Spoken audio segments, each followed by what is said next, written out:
దారి ఏంటంటే మేము డ్యూటీ చేసే ప్లేస్ నుంచి మా అకామిడేషన్కి వెళ్ళే దారి అన్నమాట. అది మామూలుగా వెళ్ళే దారిలో అట్లా వీడియో తీసిన.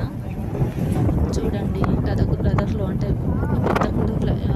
ఇంతకుముందు వీడియోలో ఫ్లైట్లో చూపించిన ఆ కొండలు ఎట్లుంటాయి అని, ఇప్పుడు ఊర్లో ఎట్లుంటాయి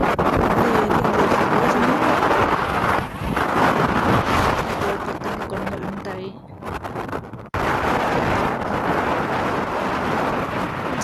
మేము ఉన్న ప్లేస్లో మంచు పడకపోయినా ఆ కొండల మీద పడుతుంది. కొండల మీద మంచు వైట్ కనిపిస్తుంది.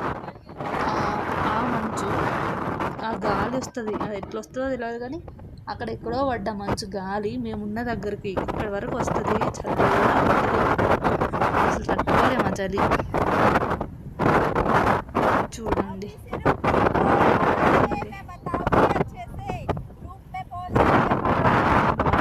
వాటర్ ముట్టుకోవడానికి కష్టం ఉంటాయి, ఇంత చల్లగా ఉంటాయి. ఇక్కడ చెన్నైలో స్నానం చేయడం అంటే చాలా కష్టం. నా ముందు ఒక బైక్ వెళ్తుంది చూడండి, కొంచెం దూరంలో. ఆ బైక్ ఏంటంటే అతను ట్రిప్కి వచ్చినట్టున్నాడు. తన దగ్గర లగేజ్ చూస్తే అర్థమవుతుంది. అతను ఒక్కడే కాదు, ఇంక వీడియోలో చాలా మంది కనిపిస్తారు. చూడండి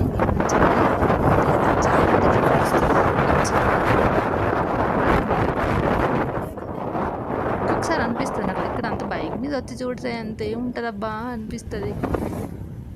ఇక నేను ఎక్కువ ఉంటా కాబట్టి నాకు అంత అనిపించదేమో, ఎప్పుడో ఒకసారి వస్తున్నారు కాబట్టి అనిపిస్తుందేమో, వస్తారేమో. ఇంకా ఈ రూట్ కాకుండా జమ్మూ కాశ్మీర్ నుంచి లదాఖ్ వచ్చే రూట్లో అయితే టూరిస్టులు ఏదో ఫంక్షన్కి వచ్చినట్టు కనిపిస్తారు.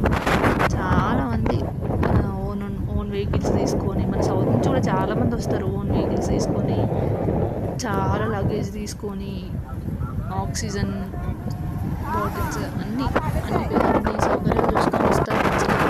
ఫంక్షన్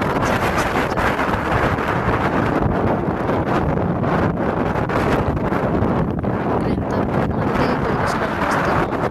వస్తువులకి ఇక్కడ ఏదైనా కొనాలనుకునే వస్తువులకి ప్రైస్ కూడా అదే విధంగా ఉంటుంది. మళ్ళీ చాలా ప్రైస్ కూడా అసలు కొనాలంటే ఏదైనా చిన్న వస్తువులైనా కొనాలంటే వాళ్ళు చెప్పే రేట్లకి ఇంకా అవసరమా ఇప్పుడు తీసుకోవడం అట్లా అనిపిస్తుంది. అంతుంటాయి రేట్లు.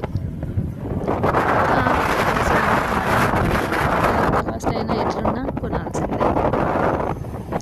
చూడండి అలాగైతే ఇట్లుంటుంది. ఇప్పుడు చెట్లు కనిపిస్తున్నాయి కానీ అసలు చలికాలంలో అసలు చెట్లే ఉండవు. మేము ఇక్కడికి మార్చిలో వచ్చినప్పుడు అసలు చెట్లే లేవు ఇక్కడ. ఇప్పుడు చిగురించింది కదా